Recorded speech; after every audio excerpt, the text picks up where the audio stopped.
All right, it is college football playoff quarterfinals prediction time. Got Luke Close on here today. I know that my banner says from Fort Worth, Texas. I forgot to adjust it. I'm in Brunswick, New York right now. It is 14 degrees. I kid you not. This shit sucks. But you know what? We're gonna push through. We got college football to get us through. And Luke, glad to have you on here today. And I'm in Birmingham, Alabama, and it's 66 degrees. So, you know, what do they say? Feast or famine? And that's what a lot of teams are going to be doing in the next week or so is feast or famine in this college football playoff. And we've already been blessed with, two good games in the playoffs, two kind of sleeper games. And I just real quickly before we get into it, a lot of people say, get rid of the G5, get rid of the auto champs or whatnot. But people forget that I think it's just a down year for the G5. We had Ashton Genty in the playoffs last year. We had Cam Scatabo get in the playoffs because of winning the Big 12 championship.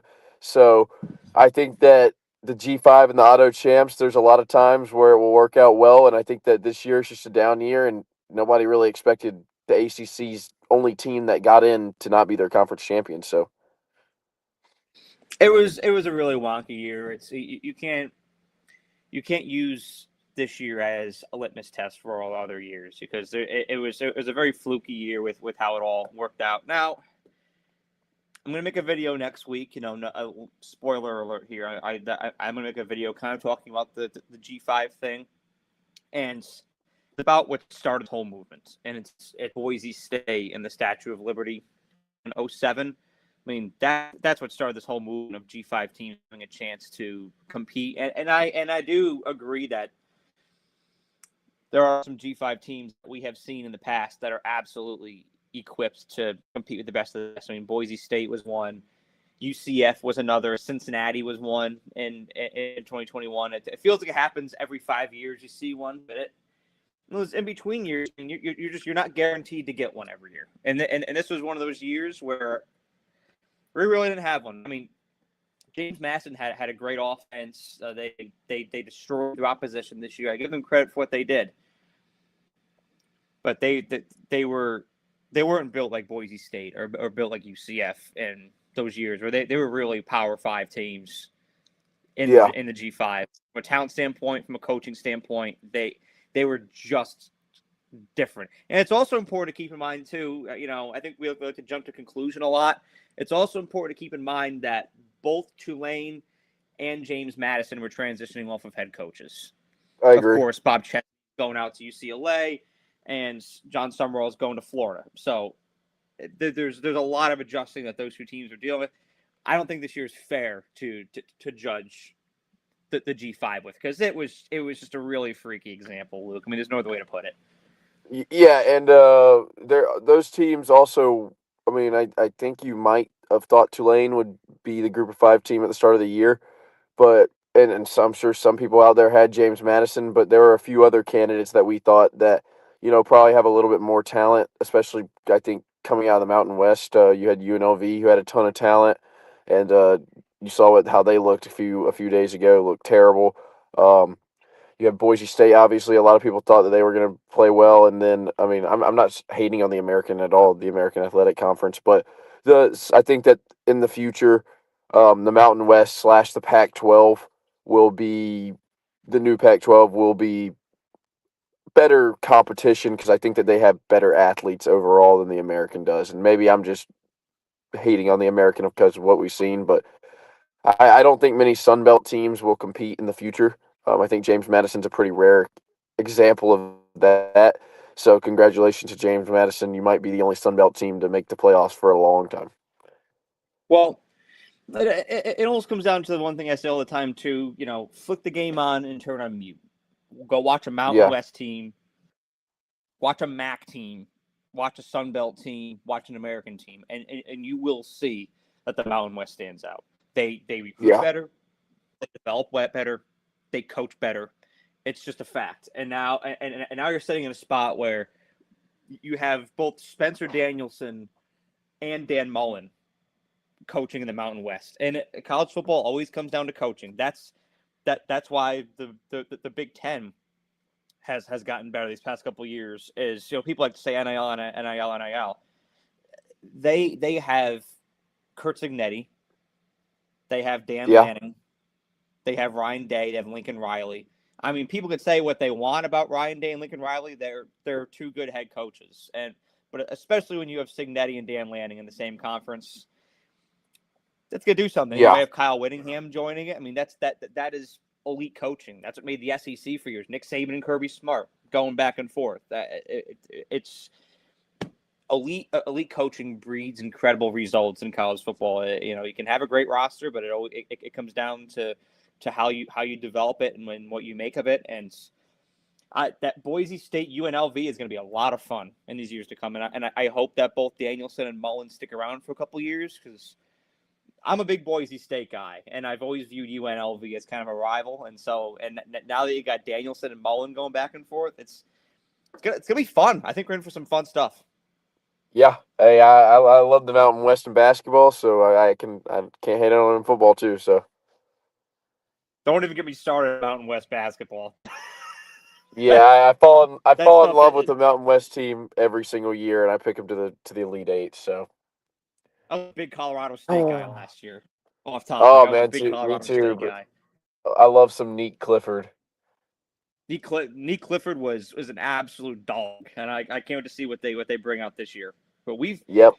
we've got a loaded slate today. So Yeah. we talk about the G5 a little bit, but we are getting into quarterfinals predictions today. And the Cotton Bowl, Ohio State is back in the Cotton Bowl again.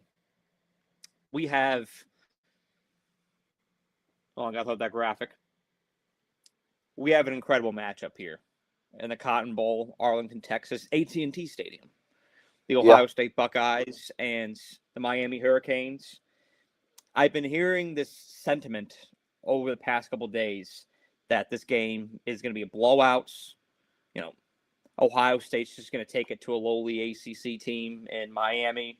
And, a lot of people like to use the conference thing now. It's Big Ten against ACC, SEC against the Big 12. Let's just remove all of that. Let's pretend it's 2009 and remove all of that. This is Ohio State against Miami. And whether people want to admit it or not, Miami has been ascending as a program with Mario Cristobal. And they're playing more physical than we've seen them play these past couple of years. To go into Kyle Field, to go into College Station and pull off a win the way that they did, I get it. It wasn't sexy. I mean, for some people out there, I think for the casual fan out there, A&M Miami wasn't the funnest game to watch. But you got to keep in mind there were swirling winds there, and that neutralizes your offensive attack. So at that point, it's who's going to be more physical, who has the better run game, who's going to punch you square in the mouth and take this game over, who's going to have that star, that cream that's going to rise to the top and take this thing over. Miami did that with Mark Fletcher. And it's important to note that Mark Fletcher is healthier than he's been all year long. All right, he's getting into rhythm right now, and Miami's offensive line ran some incredible schemes against A&M to create some gaps for him, and he was getting yards in chunks. So this is an impressive Miami team, and I also want to say this too. I think that people out there like to judge Miami off of the SMU loss, off of the Louisville loss. Those losses didn't happen very far apart from each other. I think Miami had a little midseason slump, which you're going to see. I mean, this is more and more like an NFL season every year. It's a longer season. These teams are going to have slumps. It just is what it is. I know they had an easier end of their schedule to finish the year, but they played Pitt their final week. They blew the doors off of Pitt, who was just coming off of a big win off of Georgia Tech. I mean, this is a Miami team that could be hitting their stride at the right time right now. But I also have to say that I don't think they've seen anything like Ohio State this year. And I think that Ohio State has a defensive line that can challenge Miami's O-line and slow Mark Fletcher down. And I think that the keys to the game here, if they can slow Mark Fletcher down, make Miami's offense one-dimensional, and make Carson Beck have to make challenging throws, I think Ohio State has himself in a good position to pull this thing off. Yeah, for me, this game's going to come down to a similar aspect that the A&M game came down to, and that's turnovers. one thing that I heard that I really liked, I can't remember who said it, but they said when you have go against a guy like Jeremiah Smith, he's gonna find ways to beat your coverage and he's gonna find ways to get open. The one way that you disrupt that is by getting to the quarterback, and nobody gets to the quarterback. And I just want to say this: I don't think anybody in the nation has a defensive line like Miami. But I think what we saw against Texas A&M was, I mean, just borderline dominance because Marcel Reed was extremely uncomfortable in that game, and we saw it from the get go. He settled in kind of in the fourth quarter. Texas A&M started moving the ball more, getting down the field. Obviously, the field goal to tie it, and then a red zone trip where it looked you. If you're an A&M fan, you're like, where was this the whole game? Um, I could be a prisoner of recency with this because it's been a while since we saw Ohio State play, and the last time we saw the product they put on the field, um, it didn't look good against Indiana. With that being said, um, Miami has a better defensive line than Indiana, in my opinion. I think Indiana has maybe a more complete total defense because Miami secondary can be beat. It can be Marcel Reed, as well as Miami's defense played, Marcel Reed also just missed a ton of just kind of throws that you would expect him to make. Um, and so I think that when you're looking at Ohio State, when you're looking at Julian Sayin, um, I think I'm a prisoner of the recency bias because I saw what they and I'm not going to do anything crazy here, but I think that Ohio State is human. I think for a lot of the year we thought they might not be human and they might just be just unbeatable and maybe not even unbeatable, but it's going to take a perfect game to beat them. But Indiana didn't play a perfect game against Ohio State, and Indiana beat them in the Big Ten championship. And Indiana made that offense that the offense that seemed outside of week one to be Heisman quarterback, and he's going to go in there and win his Heisman moment or whatnot as soon as he felt some pressure, all of a sudden he was human again. And Miami's going to send the house. We know how Cristobal likes to dial up the blitzes on his defense. Miami's play calling worries me because I think that um, at times they get conservative and they kind of play the situation poorly. Whether or not that's having the ball at the end of the half and managing time and clock, or just managing situations. And so I think Ohio State's defense will do enough to ultimately get this job done. But like you said, I don't think it's going to be the blowout that everybody's expecting. Ohio State's defensive line, Ohio State's front seven, and then in the back you have Caleb Downs captaining the secondary. They're just more complete and they're more of a total defense. And Malachi Tony's only a freshman, so he can only do so much. Um, I like I like Ohio State to win this game in the Cotton Bowl, and I like them to win it 20-10. And I think that the big thing is turnovers. I think Carson Beck turns the ball over twice. Now, I too have Ohio State winning this game, and I also do foresee some Carson Beck turnovers happening at some point in this game. I mean, it's just going to happen. Um, Ohio State's favored to win by 9.5 points according to Vegas right now. So I'm saying give me the Buckeyes 31-21. I've a bit of a higher scoring game because it's in a dome, so you don't have the elements of Kyle Field that you had last week. I think Miami Yeah, will move the ball a little bit better. But I grew up a Patriots fan, and I like to use those analogies sometimes. The 2007 playoffs when we were undefeated. Um, Got the bye week, of course. First game we hosted Jacksonville at Gillette Stadium, and a lot of people viewed us to be way better than Jacksonville. Like we'd take care of them by the time we got to the first half. I don't know if you remember, Luke. I know you're younger than me. That game was a lot closer than a lot of people expected it to be, and New England's offense never really got into a rhythm, and so it kind of walked away from that game feeling like, all right, good, we got to win, but I don't feel great. I think Buckeye fans are going to walk away from this game feeling like good, we got to win, but looking at Georgia or Ole Miss down the pipe, I don't think it's going to feel fantastic because in this spot why it reminds me of that Patriots game is I think that Ohio State just has enough to pull this off. And you're looking at Julian Sayin, Bo Jackson, Jeremiah Smith, Carnell Tate, Caleb Downs. They're gonna have enough to pull this thing off, kind of like we did against Jacksonville. I mean, at the end of the day, we had Brady, we had Randy Moss, we had Rodney Harrison, Asante Samuel, and they didn't. And that was what was the difference maker. I think it's the same case here. They're gonna get through this with talent, but Buckeye fans are gonna feel a little bit more pressure going into the semifinal rounds, and may not feel as confident as they have in the past walking out of this. Yeah, and I don't foresee the defending champs getting knocked out without winning a game in the playoffs. So that's maybe I'm just a prisoner of the recency, but we'll see. It's going to be a struggle, in my opinion. But it's also hard, when you are a defending national champion to protect that crown. And in a 12-team playoff, it's challenging to protect that crown. So give me Ohio State, but I think they pull away in the fourth quarter. You'll see them have a 10-point win here, I think, but if you watch the game fully, you'll see that Miami was with them every step of the way. Yeah. All right. So there is our Cotton Bowl prediction. It is time to talk Orange Bowl. It's time to go into the 305 down to Miami. We're going to talk about Texas Tech and Oregon. Now, I've been waiting for this game for weeks because we've both had a little feel when it comes to this game of what's going to happen. You've seen it a lot in the past, college and NFL.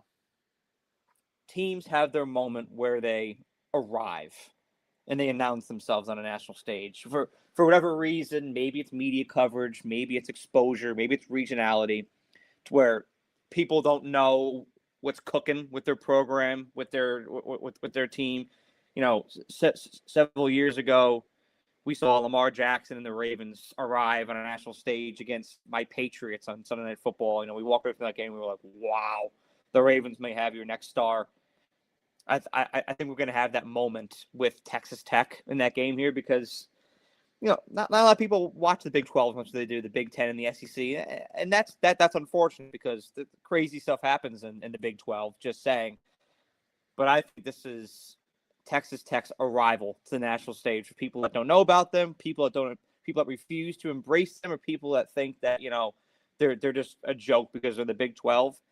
This is the arrival game for the Red Raiders. And also, make another comparison, this game also reminds me of the Lions-Commanders playoff game from a few months ago, because you have a team in Oregon who played well all season long, right?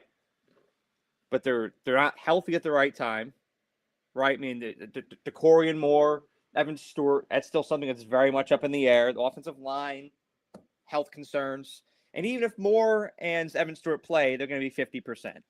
All right, so you're not getting the full, complete version of those guys. They're also losing both coordinators at the end of the season when all is said and done to other jobs, kind of like Detroit last year. That they lost Ben Johnson to the Chicago job, and they lost their defensive coordinator as well.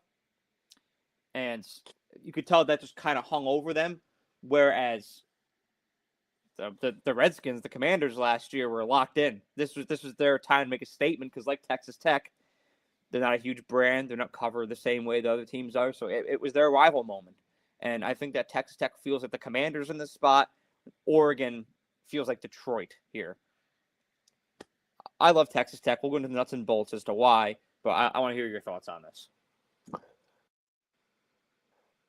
Yeah, I really like that analysis and that comparison. Obviously, both coordinators moving on is a lot bigger than I think people realize. That's just something that, it kind of affects your preparation and throws the rhythm off of your whole operation. And so I think that Oregon, and like you said, with Stewart and Moore, not only if they play are they 50%, but you've been in a rhythm playing with these other guys for a few weeks, and then all of a sudden you throw these two guys that, may not be up to 100% and may not be up to game speed back in the game, and it kind of switches everything up. Now, as talented as they are and as much as, everybody would like to have a Decorium Moore, just one Evan Stewart, they're game breakers, but how healthy are they? Like, are they going to be decoys? You know, Oregon has enough talent to get it done without them. We saw their offense against James Madison, although their defense looked a lot shakier than I would expect this Oregon defense to look all year Yeah. compared to how they looked all year. James Madison was able to get those big plays on Oregon, and I think Texas Tech. When you look at Texas Tech, uh, this team is just the most well-rounded. Obviously, I have them winning the national championship. We'll see if they get through this game. I think both of us view this game as the real, the real challenge for Texas Tech, because if they get one, I feel like they're a team that kind of just can get rolling. Um, Obviously, Morton at quarterback. We talked about that receiver duo, and the Texas Tech defense, obviously led by Jacob Rodriguez, is just it's the Texas Tech defense. I think is one of the more well-rounded units I've seen in college football in the last 2 or 3 years. And while this Oregon offense is fast, this Texas Tech defense is just as fast, and they kind of beat you to a lot of spots. Um, for me, I just think that Texas Tech, like you mentioned with the Commanders and Lions, I think Texas Tech is ready to make a statement. I think the Big 12 is ready to make a statement, and they got close last year with Arizona State, and I think they get it. I think they get the job done as a conference, and I'm gonna say let Texas Tech represent the Big 12 here, because I think the Big 12 gets a lot of slack or a lot of flack. Um, for being a weaker conference, but they had some good teams this year, and Texas Tech beat a lot of those good teams. So and some of them twice. So give me Texas Tech against Oregon, and I think that this one is going to have some fireworks in it. If we saw if it's Yeah. anything like that Oregon James Madison game, I think this game's going to have some serious fireworks in it. Give me Texas Tech 34. Give me Oregon 30. I'm definitely favoring the over in this game. I think whatever the over under is, I forgot to look. Whatever the over under is, I'm taking the over here. I think this game is going to be high flying again. A lot like that Lions Commanders game last year. I think this game is the college replica of that. Also, shout out Aaron Glenn. I blanked on his name when I was talking about the Lions. I have no Yeah. idea why. Just a little post Christmas lagging moment, but I'm getting the Pistons pumping again. We always say with these games, success starts in the trenches. Who's going to win the battle in the trenches? Oregon's still kind of figuring it out with their offensive line. Got injuries, got guys on that are 50%. You don't want to be 50% when you're going up against that Texas Tech defensive front. And I think that is where Tech is going to differentiate themselves and pull away in this instance in particular. I've also been a big proponent of Texas Tech's wide receiving core this year. Love my boy Koyikin, love Reggie Virgil as well. Baron Morton can sling that thing.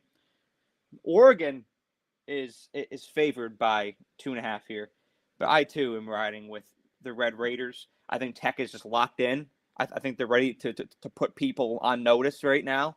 I think they're ready to shake that Big 12 narrative and show that they are what I think they are, an SEC team in the Big 12. I think that's what their Yeah. identity is. I think they're locked in to making a statement. And Oregon, it just happens as an organization, as a team sometimes. I think there's more distraction. There's more internal distraction going on than people realize right now when it comes to health, when it comes to departing coordinators, and they're just dealing with more outside CFP than Tech is. And so give me Texas Tech to win 38-30. I love it. Yeah, I'm right there with you. I think that the distractions are just the distractions just throw off your whole rhythm as an operation, and that's something that can't be happening right now. It's out of their control. I get it. It's completely. It's nothing that Dan Lanning can control. It's nothing that the organization can control. It's just the circumstances right now. I think Oregon's on a great trajectory, but this year in particular, and we talked about it in our preseason stuff. I think Oregon is just going to hit that point in the playoff against a certain team, and it's going to come to a halt. And I think that team is Texas Tech. So give me the Red Raiders. All right, a little break in the action from the Hey, it's predictions okay. here. Phil Knight might just throw some more money. You never know what that man's gonna do. He's always got money in his pockets to throw to burn. But a little break in the action before we do Georgia and Ole Miss. We just got a report here that Ohio, the Bobcats, have decided on their new head coach. They're promoting their defensive coordinator John Hauser. to be their next head coach. So that was a whole other scandal. Not as bad as Michigan, not as widely known as Michigan and publicized as Michigan, but there was a little scandal that went on there. But Ohio was able to pull off the Frisco Bowl win the other day with Hauser at the helm, and so good for the Bobcats. I hope they get something going because I love me some action. Best of luck from the Bobcats, and shout out to Mark Sears, former Ohio Bobcat, before he was at the Alabama Crimson Tide. Yes, thank you, Bobcats, for that. Thank you for Mark Sears and Ohio. Also, one of the best sport management programs in the nation too. So caps off. Hell yeah, I didn't know that. Go Bobcats. Go Bobcats, baby. All right, we've got. I think we're gonna differ here. We don't see eye to eye on Ole Miss right now, which is crazy because I'm a big Ole Miss guy. Like for y'all that are watch this for the first time, Ole Miss is my second favorite team behind Alabama. I have my degree from Alabama, so I have to pull for the tide all the time. Well, 2 degrees from Alabama, so I have to. But Ole Miss is my second favorite team. I love that powder blue. I love their traditions. I love Oxford. I love Mississippi. I just think it's a great underrated storied program. And I usually really back them. But I have to take my bias out of this assessment here. And also, I do love Georgia. Like, when Georgia doesn't play Alabama, I'm pulling for the dogs just because of Kirby. I'm a big Kirby smart guy. He was a huge factor in our development as a dynasty, so I'll always pull for Kirby. Me and Georgia fans have been having a little bit of a ruckus against each other in comment sections recently. I have seen that, so I can understand your hatred. I can get behind and justify that. But with this matchup here, I very much like Georgia. Now, we had a matchup on the third Saturday in October. It was the game before Alabama, Tennessee. I mean, it was absolutely loaded slate that afternoon. But I mentioned that timestamp because I think it's important to understand Georgia's development as a team since that time this year. They have really found an identity running the ball with Nate Frazier, and they've really found an identity with their pass rush, with their front seven since that game as well. But before we hopped on, actually, I was watching that game back a little bit just to see the differences, to see how Ole Miss has developed down the line and see how Georgia's developed down the line. And I could just tell Georgia's a lot better at dialing up pressure than they were in that game. I mean, they were not getting to Chambliss as much as I think that they will here in Sugar Bowl. And Chambliss was driving the ball down the field with ease, and guys were wide open, just picking apart the Bulldog defense. I don't think that's exactly going to be the same scenario here, just because I think Georgia's going to generate a lot more pressure and speed up Chambliss's body clock. But I also will say, like that, even though I think that this is the matchup that has the biggest blowout potential of the 4 that we're seeing, I don't think it's going to be a blowout because I have the hot take. I actually think Trinidad Chambliss is the best quarterback in the country. There it is. I said it. I think he's the best quarterback in the country. I think he's better than Mendoza. I think he's better than Pavia. He plays for Ole Miss, so he's not nearly covered enough. But if you watch this guy week in, week out, he's an absolute difference maker. And so I think that he alone keeps Ole Miss in this thing and keeps them competitive. But it's going to be harder to move the ball. And also, Gunnar Stockton against iffy secondaries. This is kind of like a cherry on top for Georgia because this is mainly a ground and pound team. That they're run first, open up play action for Stockton. But if Stockton can hit you over the top with Zachariah Branch, I just think that this is a very favorable matchup for Georgia here because they can hit you 2 ways. You saw it with Tennessee, and you saw it with Ole Miss when they played the first time this year. So, and I also love the coaching matchup. Kirby Smart, Pete Golding. Look, as a Bama fan, I know what I think about Pete Golding. I know how I think about him matching up with Kirby Smart, too. Needless to say, give me Georgia here. They're favorites by 6.5. I like the dogs to win. And another barn burner, this time with a bit more of a gap, 41-27. So I'll start by saying this. I don't think it's a hot take at all. I think Trinidad Chambliss, if he had started at the beginning of the year, he would have been maybe the Heisman winner. I think his Yeah. numbers are really good. I think his play he passes the eye test. Um, I think for me, I think I actually really like Ole Miss in this spot for a variety of different reasons. One is the revenge factor. And if they didn't need motivation from that, then you got all these people all around the country saying, Ole Miss can't do it. They lost Lane Kiffin. Ole Miss, they got Pete Golding at head coach. They should have done a search. They should have, not just been so quick to hire him. Are these guys just going to follow Lane to LSU? Why didn't they let Lane coach? But I think that these guys really want to play for Pete, and I think actually that maybe it could be beneficial to them in a way. Outside of Pete Golding having zero head coaching experience and being a lackluster defensive coordinator at Alabama sometimes.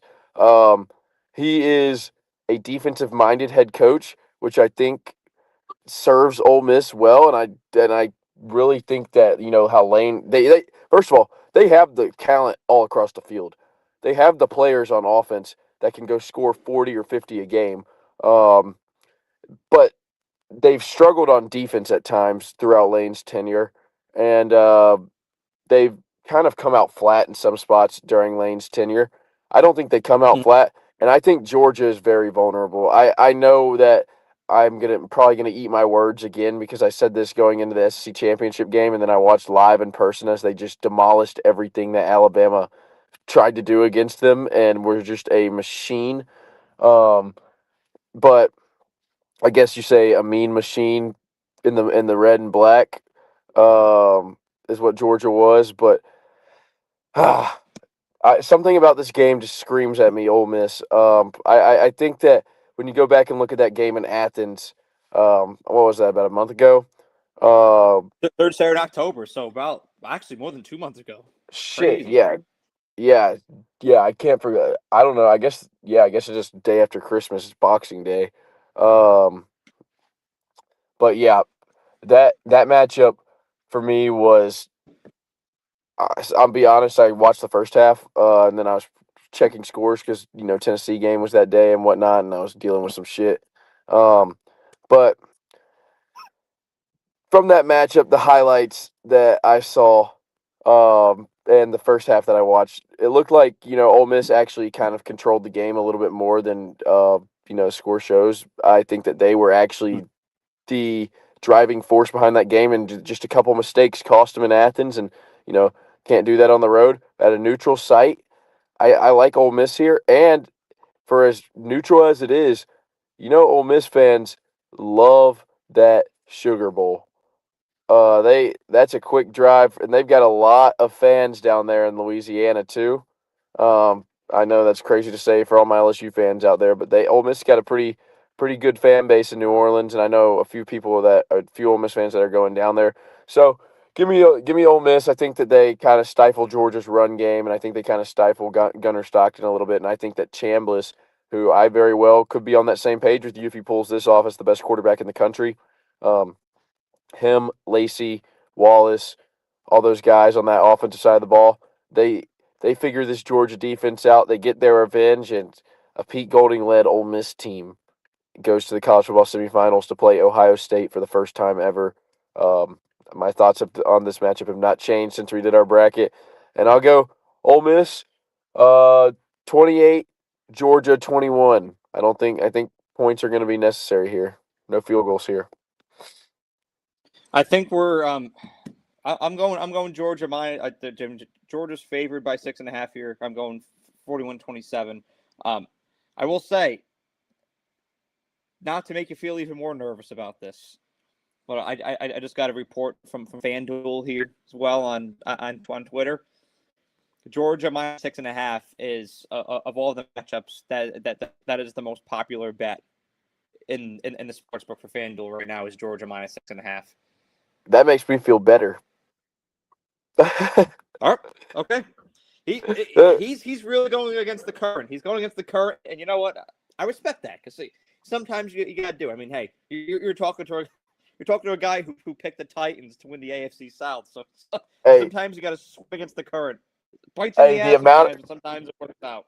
the amount of times that something's been the most bet on FanDuel and then they rake in the dough. I'm tired of FanDuel. I hate you, FanDuel. You ruined my Christmas. Oh, they on your You shit list? you stole my presents yesterday. Between Dallas and the Commanders kicking that dumbass field goal, and the Knicks just not covering but somehow winning the game. Yeah, you're on my shit list, Vegas. That was That's brutal way to start your that's morning. fair. They But gave you they gave you a lump of coal in your stocking. yeah, yeah. I said Merry Christmas from Vegas. Fuck you. Assholes. All right. Bunch of Yeah. assholes, I tell you. But I love this. New Orleans, two Southern teams, Georgia, Ole Miss. I think this is a great matchup. I would love nothing more than to see Ole Miss win this, but my gut tells me Georgia, and they haven't let me down a lot this year. So I'm gonna roll with the dogs. Yeah. I'm with it. Hey, look, I don't mind. I don't mind Georgia, Ohio State. I don't mind Ole Miss, Ohio State. I think both would be good matchups, and maybe Miami. That would be. I would love to see Miami pull that off too. I would love to see I thought Miami about pull that doing. off. Like every day that goes by and that game gets closer, it makes me want to pick Miami more. So No, I get I get the itch sometimes. I mean, I'm going to stay conservative and stick with Ohio State probably, but I've had switch ups in the past. I've had switch ups, and so this may be a BG switch up. yeah, and I've picked against Ohio State too many times this year. All So right, we've got one more on the docket here. going to Pasadena. It is the granddaddy of them all. You're going to Pasadena, Luke? I am flying out next Monday. It's going to be a beautiful time. That's Rose Bowl is an absolute bucket list occasion, and this is a bucket list game for both these teams. I mean, Indiana in the Rose Bowl. It is truly incredible. You know, I've got an outfit that is truly incredible. Alabama has had their highs and their lows. You know, beat Texas to win the Natty here, 2010, but then also had that heartbreaking loss to Michigan a few years I ago. was So I was at both those we'll games too. I've seen the highs that's and the lows in the Rose Bowl, brother. I don't one know why. is My dad just loves the Rose Bowl, so he loves to go out there. oh, I mean Pasadena, the Rose Bowl. It's iconic. One of the best, most iconic structures in all of college football, and it's an honor for both these teams to play in them. Now, for whatever reason, I'm in my 2007 nostalgia bag today. I don't know why. I've referenced 2007 multiple times, and well, I'm shamelessly going to again right now. Um, this game here reminds me of a matchup in the NFC divisional round in 2007 between the Giants and the Cowboys. Why? I'll get into it right here. Everybody was telling the Giants how much they suck, how they don't belong in that game. They don't belong in the same field with Dallas. Dallas swept them in the regular season. You know, the Giants got into playoffs as the last wild card spot. They were a 6 seed. You had 6 teams in each conference, not 7 back then. And everybody thought the Giants shouldn't have been in the first place. You know, God has destined that Packers Cowboys NFC Championship to happen, and so subsequently that's what was going to happen. Well, everybody told the Cowboys how great they are. You know, they've got Tony Romo, they've got DeMarcus Ware, they're absolute ballers, and they were dominant in 2007. But everybody was telling the Giants how much they suck going into that game, and they don't belong. And it was a hell of a motivator. I'm seeing the same thing happen here. I'd hate to be an Indiana fan right now because everybody's telling you how great you are. You're the number one team in the nation. You beat Ohio State. You won the Big Ten. Kurt Signetti is one of the best stories to happen in college football history. Of course, Fernando Mendoza winning the Heisman. It just keeps adding, and everybody's behind you. Everybody wants you to beat Alabama, and everybody's telling you how great you are right now, and everybody's telling Alabama how much they suck and how much they don't belong in the playoffs. Notre Dame should be in over them, and you know Alabama's shown multiple times they're a 3-loss team. They have no business being here. Well, Good luck telling a team that's full of 4 and 5 stars and blue chippers that, because Yeah. it's going to be a lot of fuel. It's going to be a lot of motivation. I think this is a great matchup for Alabama. Not only from a mental standpoint, I think they win the mental game of chess here, just because they're getting hot at the right time, and Indiana's played great football all season long, and you've got to continue to sustain that. It's a long season, and if Indiana continues to, then caps off. But you go 13-0, and you got everybody telling you how great you are. It is tough to stay locked in and minimize complacency from coming in. But if there's any guy that can control that and that can minimize that, it is Kurt Signetti. I think we're in for a hell of a game here, Luke. I'm not gonna lie. I think we have multiple great matchups, but this is, well, I think we're in for a real treat here. Because the thing about Indiana is they play clean football. All right. Yeah. They don't make mistakes. The mistakes that Oklahoma made last week to help Alabama get back into that game, Indiana's not going to beat that. So if Alabama goes into this game with a slow start, the Hoosiers will control the tempo and they will not let Alabama get back in like Oklahoma did. I'll give them that. Defensively, I think that Indiana's going to draw up some schemes, some pressures, some blitzes, some confusing looks that are going to rattle Ty Simpson a little bit. As much as I love Ty Simpson, if you can get him a little bit uncomposed, it's kind of like a Lamar Jackson thing, kind of like an Eli Manning thing. You get in his head a little bit, you can start to control this Alabama offense more and more and let them play into you. And that's when you overtake them. That's when you start to dominate them. I think Indiana has the capability to do that. But I also think Alabama had a little spark in the Oklahoma game as well. I think Alabama came into that thing lagging a little bit from the SEC championship. When you have a loss that embarrassing, that's going to stick with you for a quarter. And it hung with them. Alabama needed a spark. They got that spark in the second quarter with that 75-yard drive. And then, of course, the muffed block punt as well gave them great field position. And Alabama just, I saw a different level of intensity come out in the second half out of the Tide. And I think that it can very well translate into this game. And that's why it's just like the NFL. The bye week can be a blessing and a curse. It can allow you to get right. It can allow you to get healthy. But it's also an extra week of football that you're not playing. And Alabama's coming into this thing hot. And Indiana's coming into this game not having played in almost a month. So I think that is also another huge factor. LT Overton coming back for the Tide.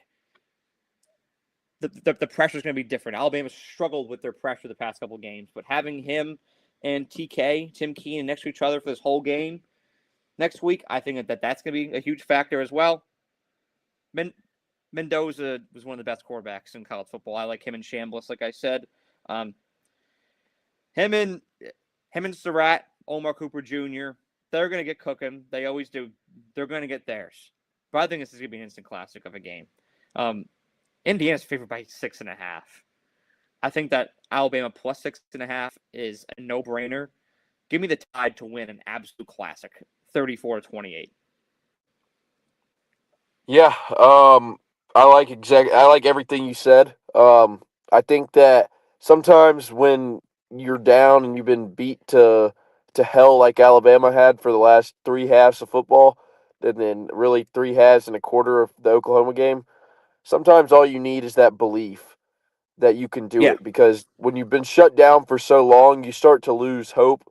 You start to kind of lose that energy and that feeling of like, okay, we belong on this field. We can do this. Like and that's what that 75-yard drive did. And I all credit to Kalen DeBoer for not kicking a field goal when it was fourth down in the red zone, because a lot of coaches would have been like, you know what, let's get out of here. Let's take our points. For one example, I guarantee you that Cristobal would take his points there. Oh, totally. No The hate on conservative play Cristobal, calling, absolutely. but it would have been the wrong move. Yeah, I and he totally agree. and and but that touchdown really set Alabama off, and then that defense gets a little bit of rest, and because that defense has been, I mean, that defense has been on the field for 80% of games over the past 3 weeks. I guess not weeks, but 3 game weeks. And really, Oklahoma did make a few mistakes that led Alabama back into the game. Obviously, the play before that punt where Mateer rolled out, Deshaun Jones missed a sack, and Oklahoma just dropped a surefire touchdown that led to that muff punt. But like you said, Indiana, they won't do that. They won't do that at all. Indiana, the reason why they are where they are is one, they don't commit a lot of penalties, they don't commit a lot of turnovers, and they make you beat them. And I forget who said it. I want to say one of their linebackers said, "We're just a band of misfits." And so I really don't think that Indiana is going to take this rat poison that they've gotten. I don't think that they truly believe they're kind of like that team that says you were on that side, stay on that side. And I know Signetti is the exact same way, but I do think that Alabama is being just. I mean, you that was a little bit of extra oomph in that win for Alabama. That they were playing for something a little bit more than just a first round game of the college football playoff, which is crazy to say. They were disrespected. They're being disrespected here again. Um, Another thing with Alabama is they haven't been healthy in God knows how long, and 2 more weeks of rest.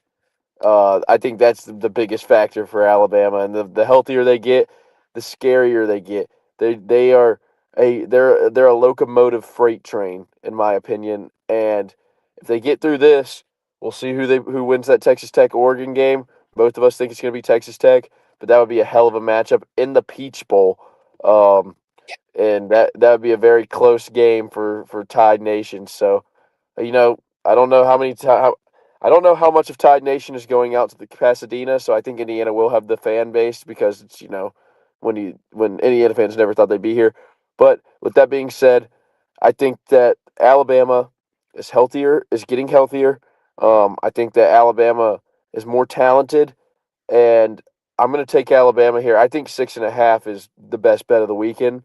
Um, but I think Alabama money line hits, and I think that Bama wins 28-24 over the Hoosiers. Um, Look, we've seen this before. Number one team. There's some similarities in this game to the game last year. I had a full list of them on my phone. They started getting really niche where I was kind of reaching to just give myself more confident. It was like QB in first year with team making start in Rose Bowl, and that's what Ohio State. It was like born within the year of 2001 and 2002 quarterback. It was like, oh well, so that's like every player that's still playing college football from that's a senior. But no, Big Ten champion in Pasadena. We saw it last year against a team that beat an SEC team in the first round. We saw it last year. That team went on to win the national championship out of that 8-9 game. So there's some moxie with those 8-9 teams. So I'm taking the Tide here, 28-24.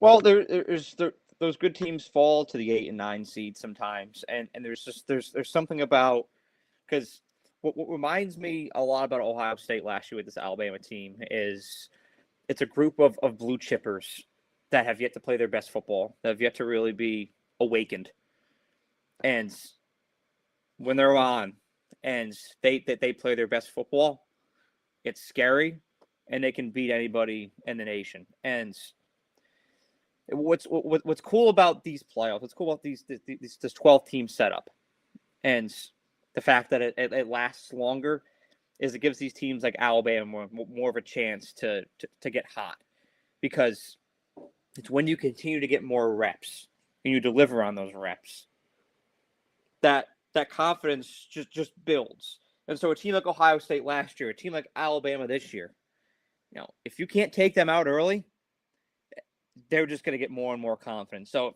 Alabama wins this game, then Tech or Oregon has to worry about the version of Alabama they're going to see the week after, because it's going to be even more confident. It's going to have even more vigor at this time of year, and that's what's the difference maker. And I've never. There's a lot of fans out there that like to pull the injury card, and so I never like to do that when it comes to my own team with Alabama. But I will acknowledge that having this gap for the past couple of weeks has given Alabama a chance to get healthy again, because you went from Iron Bowl to SEC championship to not too much of a turnaround, and you got Oklahoma. And so having this little gap here, you get out of North the win, it was massive for Alabama. But the way that Indiana's going to match up, this game is going to be an instant classic, and I think it's a gift to all of us college football fans to start 2026 on the right foot. Yeah, and I mean, I just think that Alabama, like I said, I just think they needed a spark, and I think they got that spark, and I think that the healthier they get, the more dangerous they get, and so I'm taking the Tide here, and I feel bad because I do like this Indiana team. I do like Signetti, and I like what they've done, and no disrespect to them because they're a rapidly ascending program to say the least. But yeah, I just think that playing, I think you've got to pay your dues to the college football playoffs before you can truly succeed. So That's a very true statement, my friend. So we both go with Alabama, and we'll see how this thing shakes out. Now, one more piece of breaking news before we go. We've gotten a couple here over the past hour. Well, I do think at some point today I'm going to be reporting on Kyle Whittingham going to Michigan. It sounds like that's likely going to happen today. But wow, when it comes to this transfer, yeah, that sounds like it's going to happen at some point today.